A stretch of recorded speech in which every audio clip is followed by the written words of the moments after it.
No, but I will, thank you. That one little detail. So it's green. Yes. Yeah, hi everybody. Hi. Some of you I saw yesterday, but yesterday I didn't know Rex as well as many of the people that spoke, and certainly the family.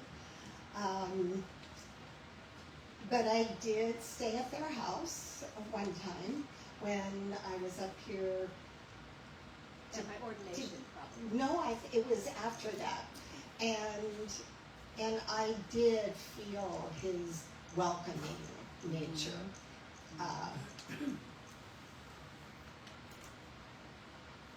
And he took the time to show me a lot of the things that he had done around the house. So that was really enjoyable, and I sensed, not only was his passion for that work, his appreciation of it, but just his ease around everything. And he was a wonderful host. So, and then of course I saw him here each time that I drove up, and just appreciated his presence, was aware of it, and always spoke a little bit with him. So, however, or in addition to that, being there yesterday, just at a personal level, filled me with so much joy and inspiration. The variety of experiences that the family had with him, and yet this thread that ran through all of the sharing that was very heartfelt. Did you all? Yeah. Yes. And I hope that, well, if it's important, that's my other part of my mind coming in there. But I wondered if the family and people that, mainly the family, since you all knew him as family, and yet you sat there and you listened to other family members and the brothers, and I hope you were inspired by what you shared and anybody here that shared. So how many of you, is the family all over here? It's just my family now. I recognize you guys. So, and you're not family. Then how, you are? Oh yes, hi. And then how many of you are regulars of this place? Oh wow, we got a double hand.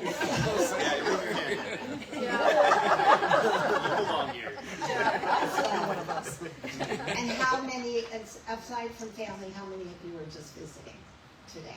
I'm a first timer. All right. Yay. Well, so I stayed at the Foothills Motel last night, and I had a lot of time.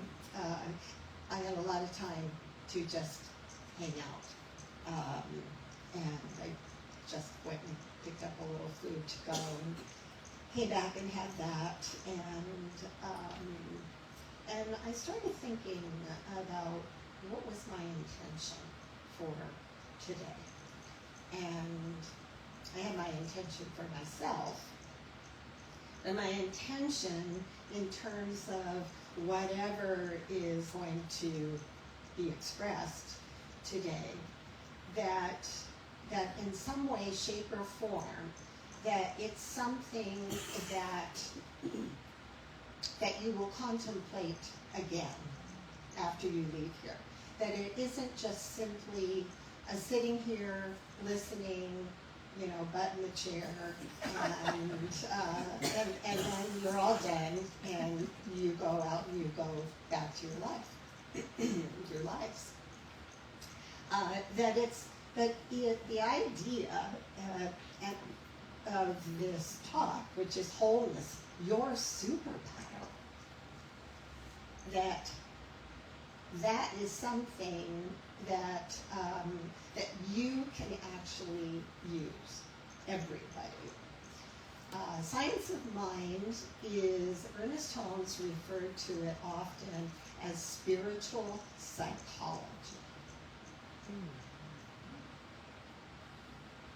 And he talked a lot about how the concepts of this teaching of wholeness and unity, of oneness, of there really only being one, and the connectivity that was brought up in the meditation, the connectivity of all life, that we're the planet, and the planet is us, and that the currents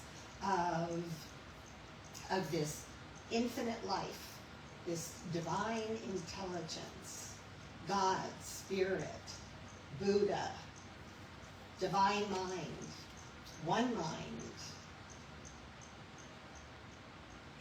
Lord, Jesus. It doesn't matter what everybody, we don't need conformity in terms of what we're going to call it. And the really important thing about what we call it is because the name is the nature. It's nature. And if we're one with it, there's really only one, that we're expressions of it, that it's the macro and we're the micro of the macro, and that this is this amazing hologram that human nature wants to do separation, wants to say, oh, it's this way. And that's not where science of mind is coming from. Science of mind is coming from the place that says wherever you are on your spiritual journey, you're welcome here. That this is a place of exploration. That science, practicing the science of mind, actually moves us into looking at our own nature and who do I believe I am? So when I first started studying, and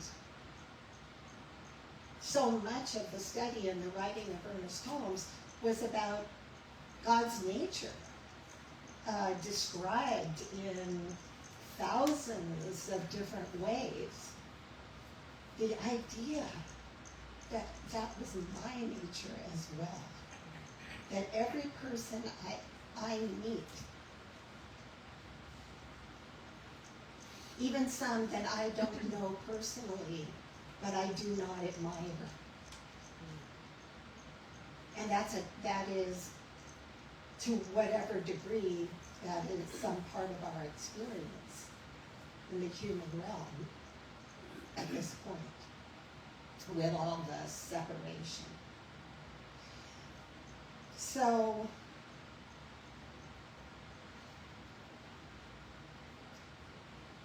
what if your greatest power, your superpower, isn't something that you have to develop?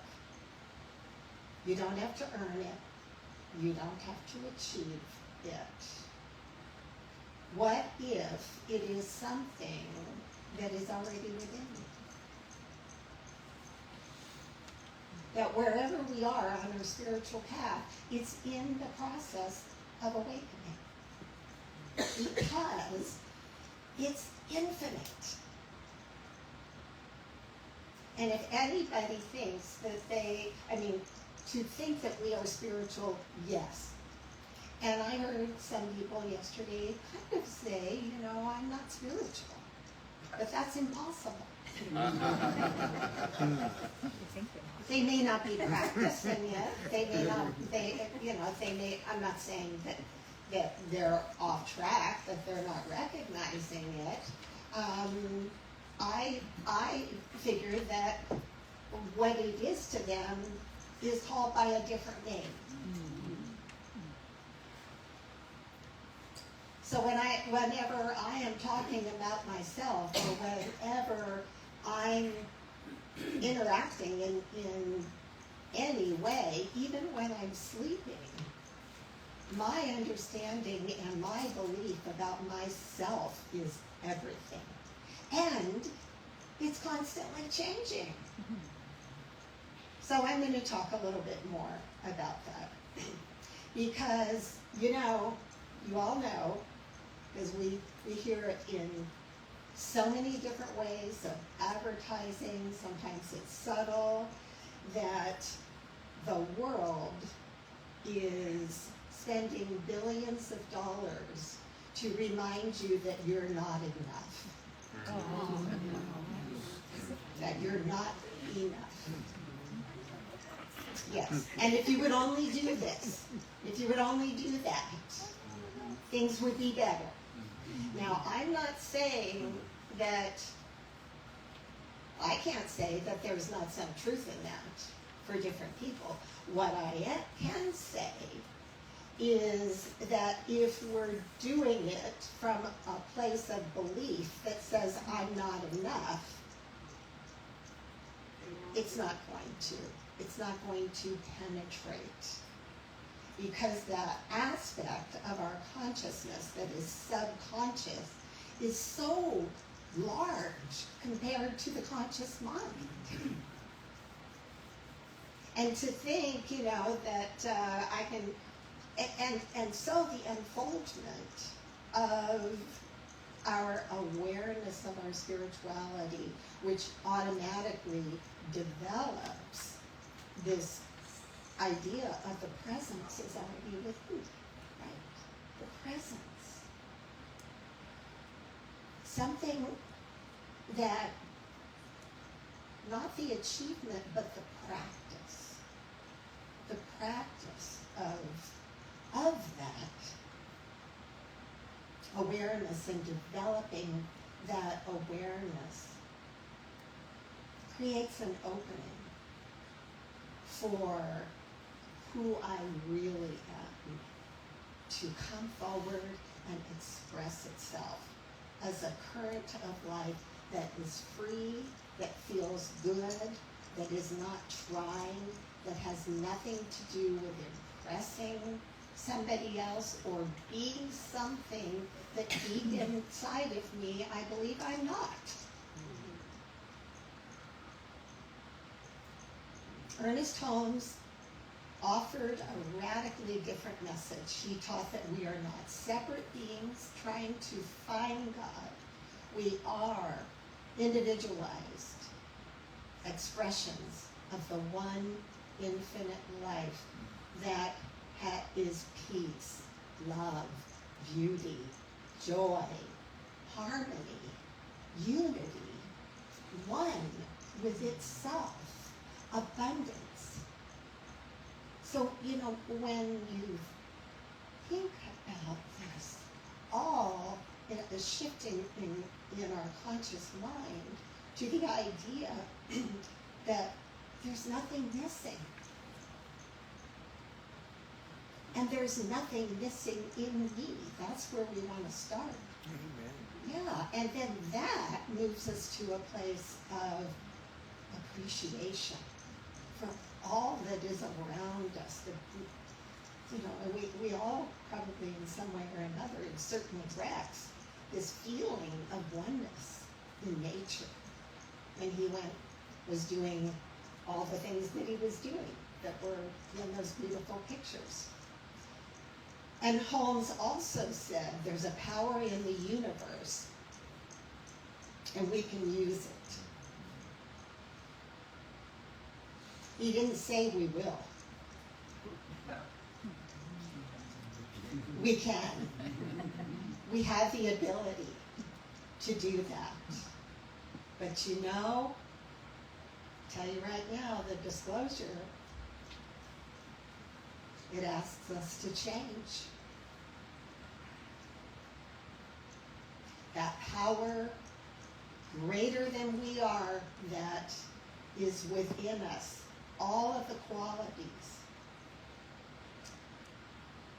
When we begin to identify with that, we are called to change. And the subconscious mind, beneath the level of our awareness, is highly resistant to it. You know why? I'm seriously asking. Oh. I mean, if you know why. Fear, uncertainty. Exactly, fear. Yeah, it doesn't feel safe. Fear of change, fear of the unknown. Well, what might happen? Well, I don't know who I would be if I. That's English. So I want to tell you a story. One of my many personal stories. Early in my studies of science of mind about change and about who sometimes we think we are, that is such a shock. So I decided, like mid to 40s, I would go to lunch by myself. I was selling real estate up in Paradise, California. And I would go to lunch by myself. And because I was by myself, because I was quiet, I started noticing this thought about, I did a little bit of college, some classes. I want to finish. I want my degree. And when I got close to 50, I was still thinking the same thought.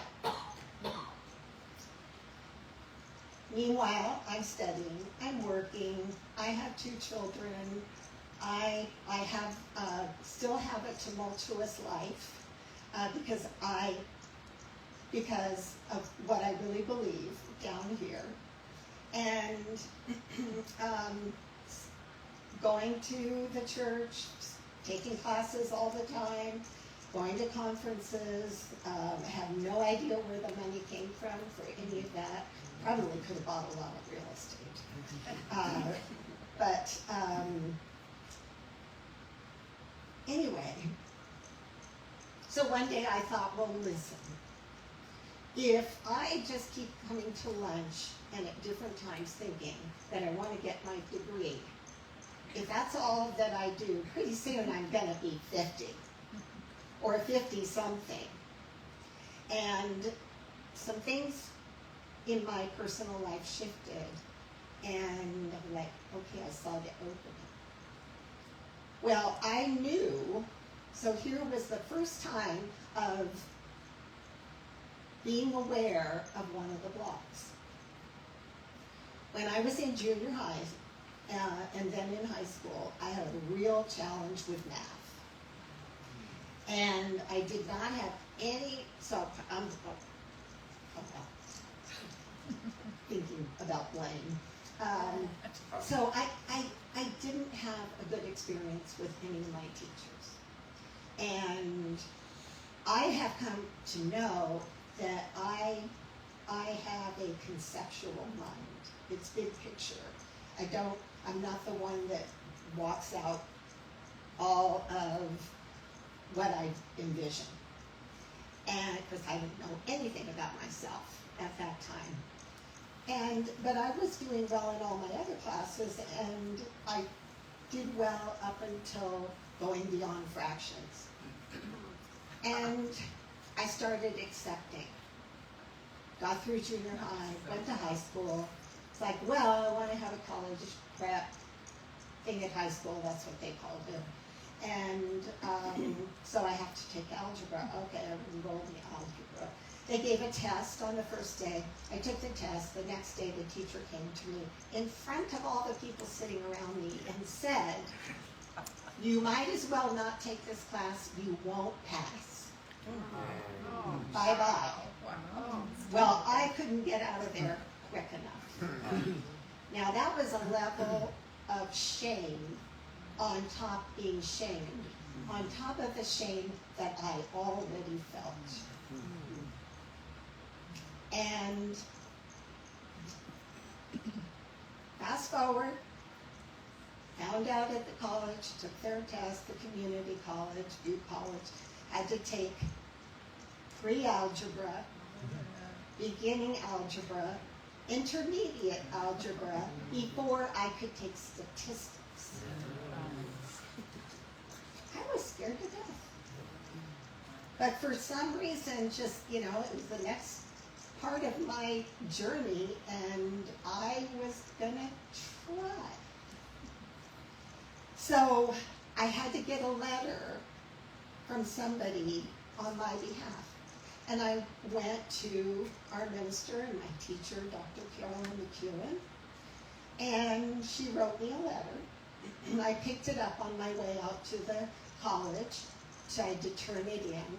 And I sat down on the bench. There were no cell phones then. Or I didn't have one anyway. And I sat down on the bench and I read the letter. And I had an out-of-body experience. And honestly, everything she said about me, my first thought was, she's lying. She's saying all of this just so that I can get me. And I found a payphone, and I called her, and I said, "You really don't believe all that about me, do you?" That was a watershed moment.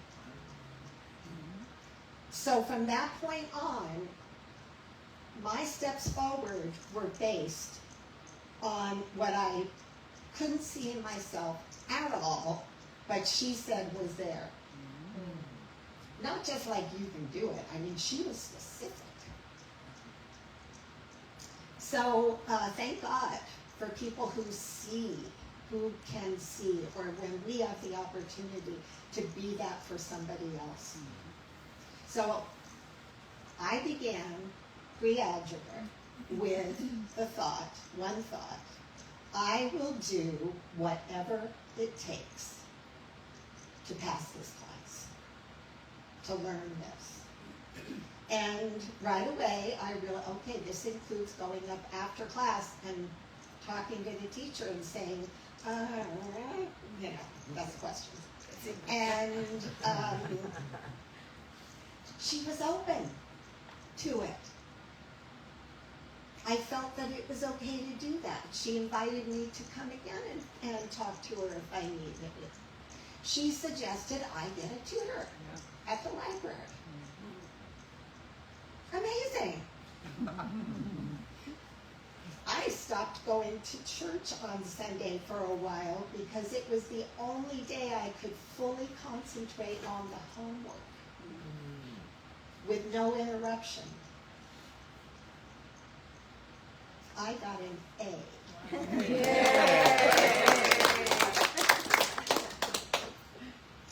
I'm, aside from this teaching, which was not, well, it did take dedication. It did. But that was one of the first things, like, of the really dig deep of, what do I believe about myself?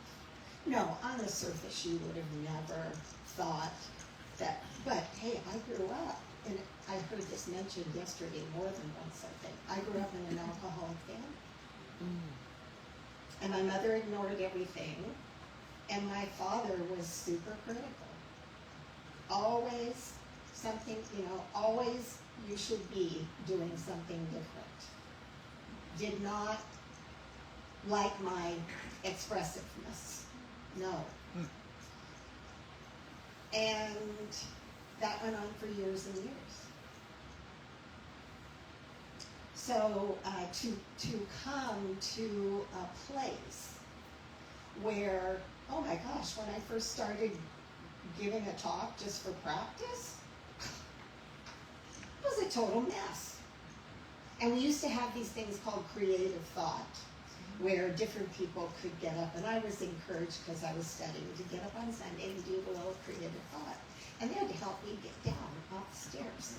And I don't remember, I sat down and I went, what happened? I have no memory of it whatsoever. But my teacher said, did we get that recorded for posterity? They saw something. So I finished my classes. By the time I got to statistics, I don't need an A in statistics. Just get through so I can transfer to Chico State. And I got my degree.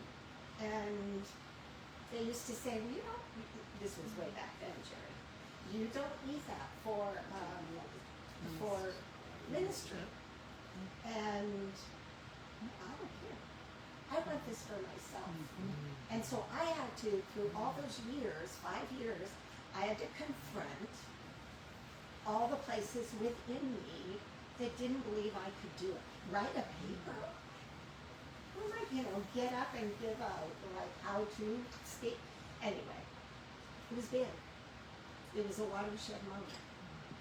And if you think back through your life far enough in terms of some of the things that you've decided you wanted to do that you didn't believe that you could do, you might be able to identify yourself a belief that was lodged. See, the belief is a habit. The belief that those habits have to be convinced. And that's where spiritual practice comes into. Meditation and study. That's why I say you can't come in and just do butts in the chair and not do, well, you can. You can come in and do butts in the chair. But if you want more, if you want greater freedom, if you want greater peace, if you want to have wholeness expressing from you, go through life using your superpower, you have to, that's why I love our name, spiritual living. You have to live spiritually. Now we'll forget. We fall off all the time. We have days that we think we're not enough, we're weak, we're tired. And when we get to go through different age times, our challenges change. I've been listening to Joe Dispenza, who talks about the science of what we believe. And back in the day when I started studying in the 90s, in the 80s, 1980s, there was no science. There was no Deepak Chopra, no Dispenza, no talking about the mind, about measuring meditation and what happens in that. But it's there now. We're science in action.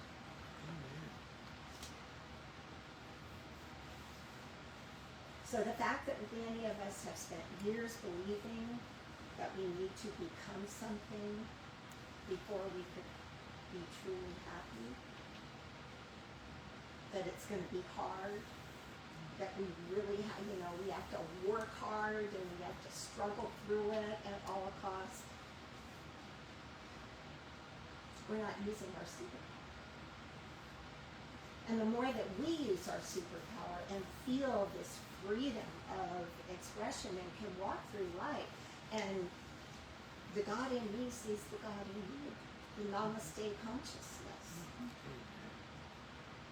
From the place that the teachings of Jesus, Dr. Hope said that the science of mind, and if you really look into the textbook and the chapters from the teaching of Jesus, the teachings of Jesus is what this teaching is based on. God and I are one. We're reminded that there is only one life, one presence, one intelligence expressing not only through us, but in all other people to the degree that they believe, to the degree that we believe.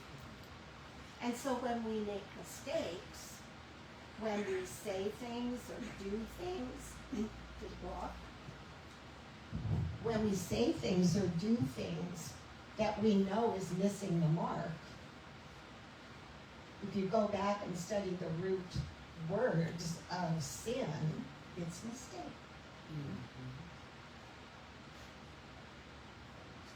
And everything that I'm talking about comes down to loving ourselves.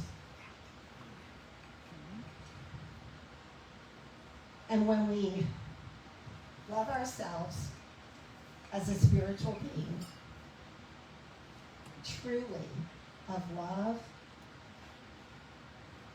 of caring, of oneness, we are free to see that and express it to other people. To see God in every person, even so-called adversaries, people that we think are really missing the mark. It's where they are. And I happen to be a very political person. So I have become my own self-monitor in terms of where I am with that. Because I've always been interested in politics, so I have a need to know, an interest to know what's going on. And things are not always as we would like them to be. So, but I have to make sure that I'm not losing myself in fear. What other feelings come up? Anger, doubt, what's right, uncertainty about now or what's going to happen.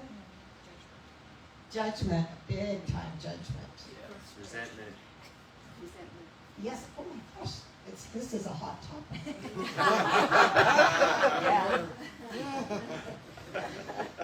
I have that in here somewhere. I don't know where. Yep, all that. Also, searching for the better side. It also brings up the searching for what good may be hidden in this life. Yes. And there's always more than we see or think there is. That's the other part of looking at the worst. So, it doesn't mean not being aware of whatever you want to be aware of. But it's something that is happening right now, no matter what you believe. I've braved it talking to other people that think very differently than I think their world. And at the feeling level, their beliefs are the same. Yes. Their feelings are the same. What they're expressing is the same. So, since we're coming from oneness and unity and caring about our brother and sister, since that is a part of our teaching, we can't see all this goodness in ourselves and then just keep it to ourselves. We're about sharing it. So how do we practice this? Well, begin each morning remembering your true nature. And I wanted to make sure I said that because it is super important. And it's part of reconnecting with your superpower.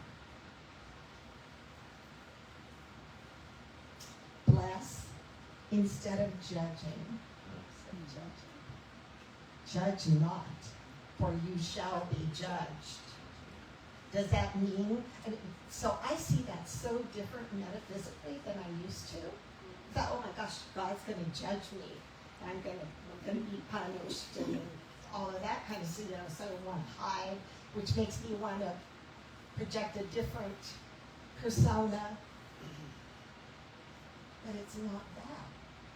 I'm going to judge me.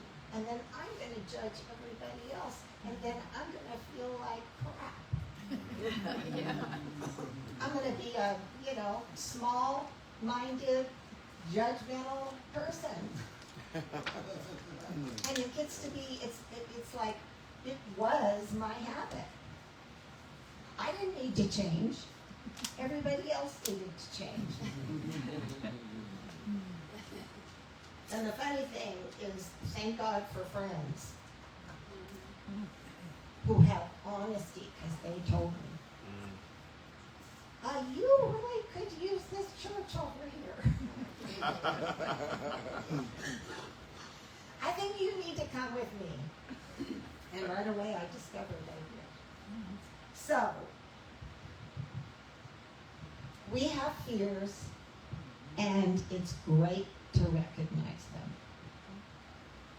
To live from wholeness, to recognize our fears, to embrace them, to love them, to be the one that tells our fear the truth. Honestly, everybody else could tell you how great you are, but if you're not telling yourself, the change is not going to happen. When we know who we truly are, we stop competing. We stop comparing. We stop trying to prove our worth. Instead, we create. We forgive. We serve. We enjoy. We live more freely. Our superpower is not about controlling life. Our superpower is meeting life with the awareness that we're already whole. Because we are one with our Creator, and it is infinite, and it is good. And so it is.